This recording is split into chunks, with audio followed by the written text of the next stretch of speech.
Subscribe करें और bell दबाएं ताकि कोई खबर रह न जाए।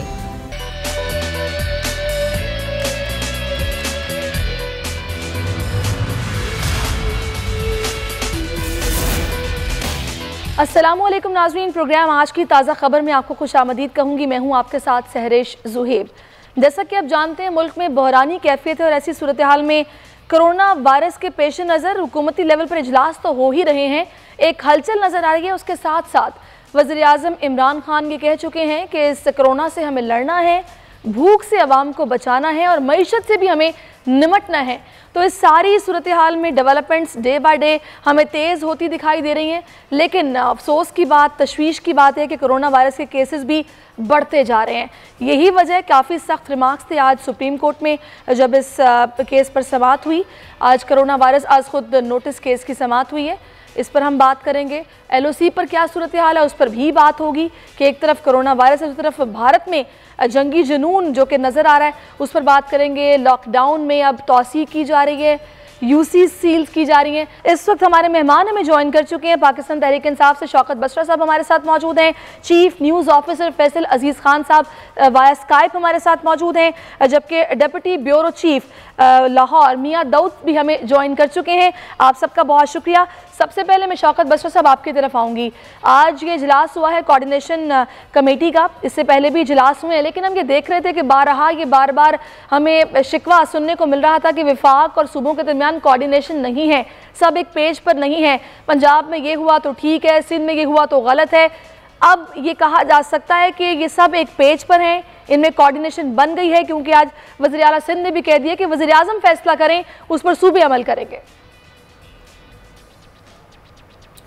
देखिए, पहली बात तो ये मैं समझता हूँ कि इस वक्त जो कुदरती आफत है जो आलमी वबा की शक्ल इख्तियार कर गई है, या अल्लाह से दुआ है पूरी आलम इंसानियत को अल्लाह ताला इससे महफूज रखे, और जहाँ जहाँ भी जो लोग हैं इसमें कोरोना वायरस का शिकार हुए हैं, अल्लाह ताला उनको सेहत दे। देखिए, जहाँ तक बात है कोऑर्डिनेशन की, ये डे 1 से कोऑर्डिनेशन थी और है।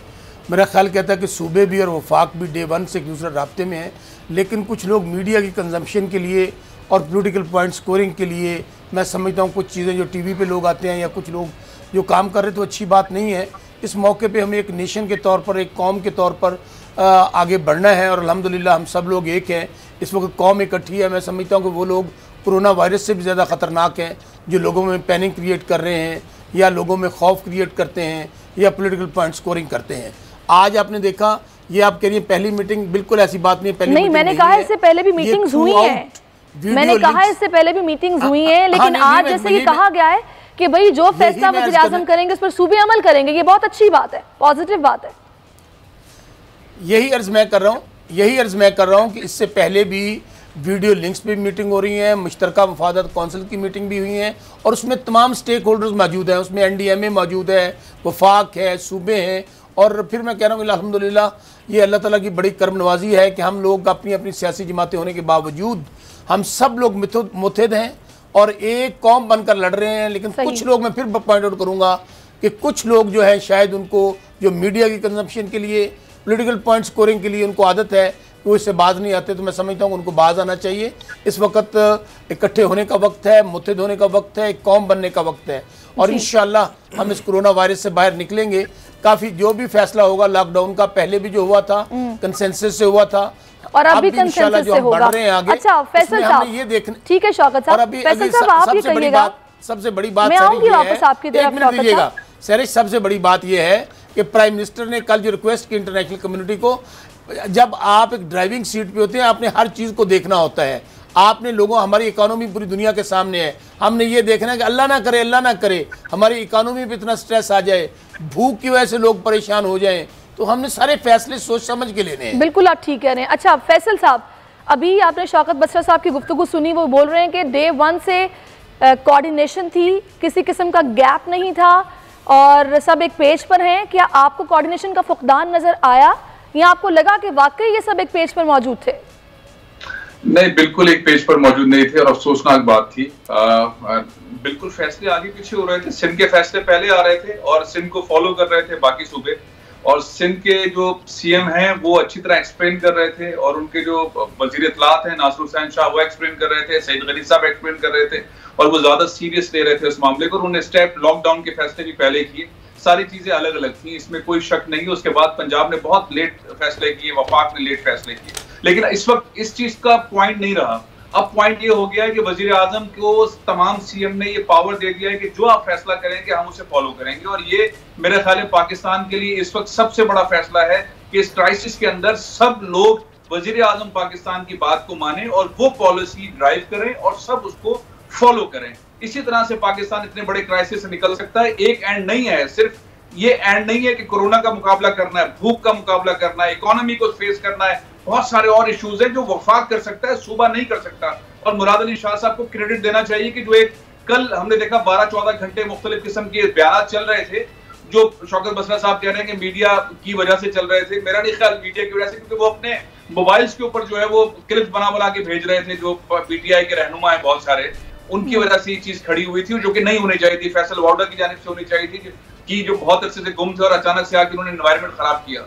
हमेशा से कुछ ऐसे रहनुमा हैं पीटीआई के अंदर जो आके माहौल खराब करते हैं, या मुस्लिम लीग नून की तरफ करते हैं खराब, या पीटीआई की तरफ अपने ही लोगों के खिलाफ कर देते हैं गड़बड़, या पीपल्स पार्टी के खिलाफ करते हैं। तो उसको मानना चाहिए, और पीपल्स पार्टी ने उसका जवाब भी दिया, पीटीआई ने इसको मान भी लिया, और फैसल वार्डा को खामोश करवाना चाहिए। ये बहुत सीरियस मामला है, सही पॉइंट स्कोरिंग का नहीं है, कौमी असेंबली बिल्कुल का आप इजलास ठीक नहीं कह हो रहे रहा हैं, कि 2 पॉइंट सियासत करने का वक्त नहीं है, ये पेंडेमिक है, सब लोग परेशान हैं। के अंदर ऐसे लोगों को चुप करवा के साइड पर रखना चाहिए। बिल्कुल सही कह रहे हैं। अच्छा फैसला हुआ है, इमरान खान साहब लीड करेंगे सारी चीजों को, बहुत अच्छा ये फैसला किया गया। बिल्कुल अच्छा शौकत बसरा साहब, एक चीज़ और है, अब जो ये तामीराती सेक्टर का पहला फेज कल से खोल दिया जाएगा, ये भी इजलास से बहुत बड़ा फैसला किया गया आज।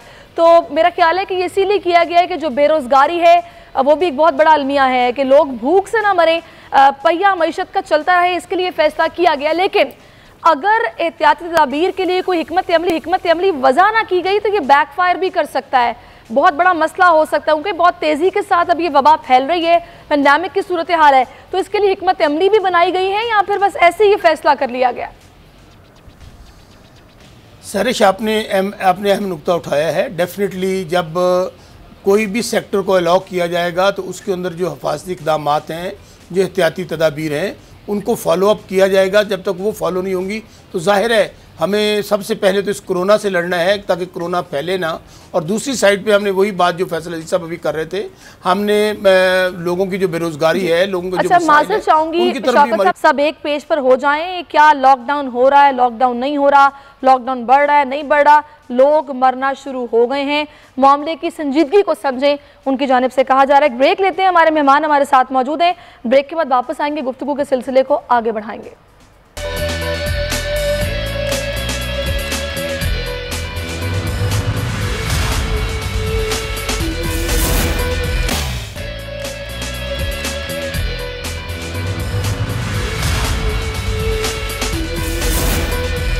वेलकम बैक नाजरीन, हमारे मेहमान हमारे साथ मौजूद हैं और शौकत बसरा साहब बात कर रहे थे। शौकत साहब, आप बात कर रहे थे हिकमत अमली के हवाले से, क्योंकि हिकमत अमली वज़ा करना भी बहुत ज़रूरी है, क्योंकि ज़ाहिर सी बात है जब आप ये कंस्ट्रक्शन के हवाले से एक फ़ेज़ को खोलेंगे तो इससे वाबस्ता दीगर भी सेक्टर्स हैं, जैसे कि सीमेंट इंडस्ट्री है, सेंट्री है, सरिया, बजरी, ये सब ये लोग 2 महीने से रुके हुए हैं, और जब ये लोग बाहर निकलेंगे एक्टिविटी तेज़ हो जाएगी, ठेकेदार मजदूर सारे भरपूर तरीके से काम करना शुरू करेंगे। तो ऐसे में हिकमत अमली का एहतियात की होना बहुत ज़रूरी है। सहरिश, बिल्कुल हमें हर स्टेप बड़ा ही सोच समझ के उठाना है। अभी आप खबरों में खुद आप सुन रही थी कि ताजर बरादरी बार बार कह रही है कि फौरी लॉकडाउन ख़त्म किया जाए, और हम लोग बहुत परेशान हैं। इसलिए अब मैं समझता हूँ कि गवर्नमेंट के कंधों में भारी जिम्मेदारी है। एक तरफ हमने कोरोना वायरस को रोकना है, दूसरी तरफ ये वाले जो इश्यूज़ हैं वो बहुत ही संजीदा नौइयत के हैं, जिसमें लोगों की ज़ाहिर है इस वक्त इकानमी का जो इशू है, जो लोगों का रोज़गार है, जो सुबह रोज़ी पे निकलते हैं शाम को वापस आते हैं, उनके इश्यूज़ बहुत ही सीरियस हैं। लेकिन इंशाअल्लाह अल्लाह ताला के फजल व करम से, अवाम की दुआओं से तमाम हुकूमतें मिलकर फ़ैसले करेंगी, और हर वो स्टेप लिया जाएगा जिसमें पाकिस्तान की बेहतरी होगी, पाकिस्तान के अवाम की बेहतरी होगी। और डेफिनेटली ये ख़ास तौर पे अभी जो आप कह रही हैं कि जो हम खोलने जा रहे हैं सनती शोबा जो कंस्ट्रक्शन के हवाले से है, सबसे पहले इंश्योर करेंगे कि उसके अंदर हिफाजती इक़दाम हों, उसके बाद इंशाल्लाह उनको ओपन अप किया जाएगा। चलें, बहुत अच्छी बात होगी अगर आप लोग मिलकर हिकमत अमली कोई तैयार भी करें, उसको वजह भी करें और सब उसको फॉलो करें, यही सबके हक में इस वक्त बेहतर भी है। आगे बढ़ते हैं, बहुत अहम मामला आप जैसे कि जानते हैं, वज़ीर सेहत जो कि हमें तकरीबन रोज़ाना ही प्रेस ब्रीफिंग देते हुए नज़र आते हैं, डॉक्टर ज़फ़र मिर्ज़ा, आज उनके हवाले से काफ़ी सख्त रिमार्क्स आए सुप्रीम कोर्ट में जो जज साहिबान उनकी जानिब से दिए गए। उन्होंने कहा कि मीटिंग खेल रहे हैं, अमली तौर पर कुछ होता दिखाई नहीं दे रहा, हम लोगों को मरता हुआ नहीं देख सकते। उन्होंने उनकी कारकर्दगी पर अदम इत्मीनान का इजहार किया। सबसे पहले मैं चाहूँगी मियां दाऊद आपसे जानूँ कि आज असल में सारी जो समात में सूरत हाल रही वो क्या थी, क्या रिमार्क्स थे, क्या ऑब्जर्वेशंस आई? सैरश, रिमार्क्स सुप्रीम कोर्ट ने कोरोना वायरस से रिलेटेड सोमोटो लिया था और इससे पहले हुकूमत को, फेडरल गवर्नमेंट को ये हदायत की गई थी, कुछ पॉइंट्स जो हैं वो फेडरल गवर्नमेंट के सामने रखे गए थे कि इनके ऊपर सुप्रीम कोर्ट को जो है वो सेटिस्फाई करेंगे, क्या प्रोग्रेस जो है वो फेडरल गवर्नमेंट ले रही है। लेकिन अनफॉर्चुनेटली फेडरल गवर्नमेंट जो है वो सुप्रीम कोर्ट को सेटिस्फाई नहीं कर सकी, जिसके बाद chief justice Pakistan mister justice Gulzar Ahmed ने पहला अपना स्कूल नोटिस लिया और वो कोरोना के ऊपर ही लिया। और आज वहाँ पर अटर्नी जनरल जो है उन्होंने फेडरल गवर्नमेंट की तरफ से जो स्टेप्स लिए गए थे उसको सुप्रीम कोर्ट के सामने रखा, लेकिन सुप्रीम कोर्ट जो है वो उससे सेटिस्फाई नज़र नहीं आई। लेकिन जो स्पेशल असिस्टेंट्स हैं मुआविन ख़ुसूसी डॉक्टर ज़फ़र मिर्ज़ा साहब, उनको हटाने के हवाले से जो ऑब्जर्वेशन दी गई थी, ये मैं समझता हूँ कि सुप्रीम कोर्ट ने बड़ी ही नाइंसाफ़ी की है डॉक्टर ज़फ़र मिर्ज़ा साहब के साथ, क्योंकि अकेले ज़फ़र मिर्ज़ा साहब जो हैं वो तो इस पूरे कोरोना वायरस की जो मिस हैंडलिंग की गई है उसके ज़िम्मेदार नहीं है। ये तो पूरी की पूरी चार्जशीट जो है वो पूरी फेडरल गवर्नमेंट के ख़िलाफ़ आनी चाहिए। सुप्रीम कोर्ट को चाहिए कि वो एक कमीशन बनाए, एक कमीशन में इस बात को तय किया जाए कि पूरी दुनिया के अंदर कोरोना पैंडेमिक जो है वो कब फैलना शुरू हुआ, पाकिस्तान के प्राइम मिनिस्टर ने कब स्टेटमेंट दी कोरोना वायरस से रिलेटेड के वो इकदाम हैं, और उसके बाद चीफ मिनिस्टर ने जो चारों सूबों के चीफ मिनिस्टर्स हैं उन्होंने कब दी, उसके बाद फिर आगे आहिस्ता से आहिस्ता चलते जाएं। किन जो मशीर थे या वज़ीर थे उन्होंने तफ्तान बॉर्डर से जो ज़ायरीन थे उनको अंदर आने की इजाज़त दी, अपना असर रसूख इस्तेमाल किया। रिपोर्टेडली अकेले डॉक्टर ज़फ़र मिर्ज़ा साहब को अगर उनके ऊपर सारी जिम्मेदारी डाली जाए कि सिर्फ वही एक ज़िम्मेदार हैं पूरे पाकिस्तान के अंदर कोरोना वायरस के लिए जो इक़दाम नहीं हो सके उसके लिए, तो ये बड़ी नाइंसाफ़ी की बात है। आप देखें कि एक प्राइम मिनिस्टर जब पहले दिन से जनवरी में ये क्लेम कर रहा है कि उसको पता था कि ये कोरोना वायरस आ रहा है और पाकिस्तान में आ रहा है, तो फिर उन्होंने पेश की इक़दाम क्यों नहीं किए और उनकी पूरी कैबिनेट ने क्यों नहीं किए, पेश की इंतजाम क्यों नहीं किए गए? दाऊद, मैं आपको यहीं पर रोक रही हूँ। मैं चाहूँगी फैसल साहब आप मुझे इस पर राय दें, जो भी मौजूदा सूरत हाल आप क्या समझते हैं? देखिए, हम एक ऐसी वबा से लड़ रहे हैं जिसका मेरा ख्याल है किसी को भी अंदाज़ा नहीं था कि वबा इस तरह की वबा आ सकती है। अमेरिका जैसी सुपर पावर जहाँ पर मेडिकल इक्विपमेंट्स की कमी हो गई है, सहूलियात का फुकदान हो गया है, हम अपनी कैपेसिटी को देखते हुए जितना कर सकते थे वो मेरा ख्याल है करने की कोशिश भी कर रहे हैं।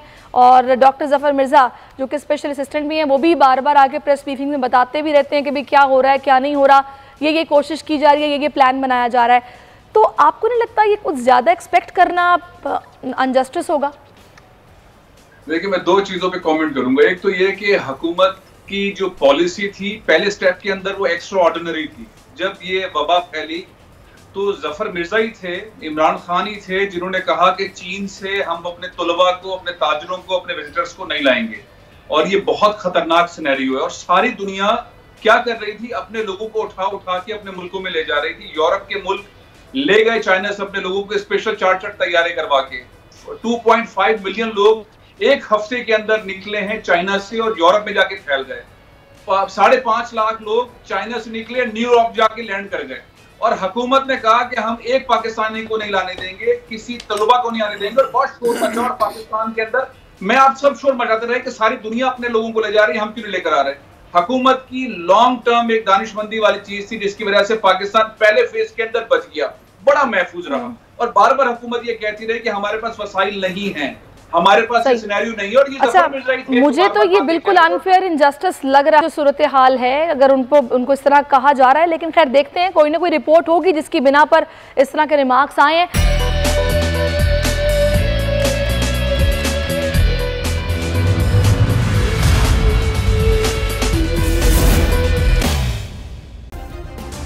सब्सक्राइब करें और बेल दबाएं ताकि कोई खबर रह न जाए।